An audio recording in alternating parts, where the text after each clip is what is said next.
To education matters now, providing access to good quality education for all children of school age, attaining gender parity in student-teacher approach is achievable only if the government works together with the private sector to put the right measures in place. This was a position at an education summit held Saturday in Lagos. News Central's Omolola Ololade was at the summit and reports that stakeholders explored the way forward for the education sector.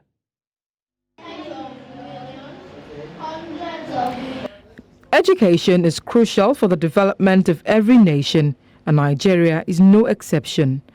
While education is very important to every child, the business of it is more crucial as it is the aspect of education upon which economic development revolves.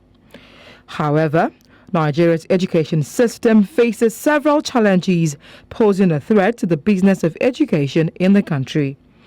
It is on this premise that EduSco, a non-governmental education agency, organized a one-day summit bringing together stakeholders in the education sector to discuss problems facing the sector while preferring solutions. Things are changing around the world when it comes to education, right? A lot is going on, and we must not be left behind as African education ecosystem players, right? How can we empower our teachers to continue to deliver on quality education amidst this, changes, right? That's why we're having this.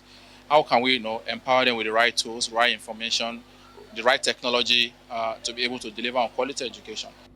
About 10.5 million of the country's children aged 5 to 14 years are not in school, with only 61% of 6 to 11-year-olds regularly attending primary school, and only 35.6% of children aged 3 to 5 years receive early childhood education, according to UNICEF.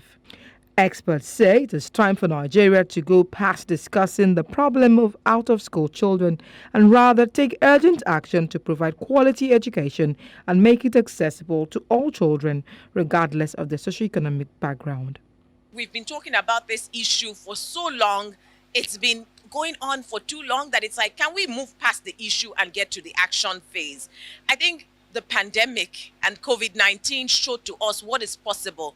Like, it breaks my heart that today we're not scaling those innovations, those possibilities that we saw during the pandemic for our issues today. The Business of Education Summit today gave us the opportunity to be able to talk about how government intersects with the private sector to be able to ensure that we all achieve the goal of quality education for all children.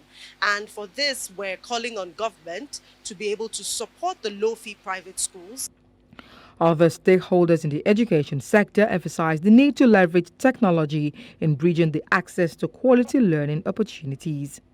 Nigeria needs technology to solve a lot of our societal problems, to be able to also gain access to education at the highest quality. The beauty of technology is that it can democratize education, which means that you can reach millions of people with education. Virtual teaching now is the norm in most courses. So technology, I think, is at the heart of our development as a nation. Experts believe there is need for strong collaboration between the government and private sector if the country must see exponential growth and progress in its education sector. Ololade reporting for News Central.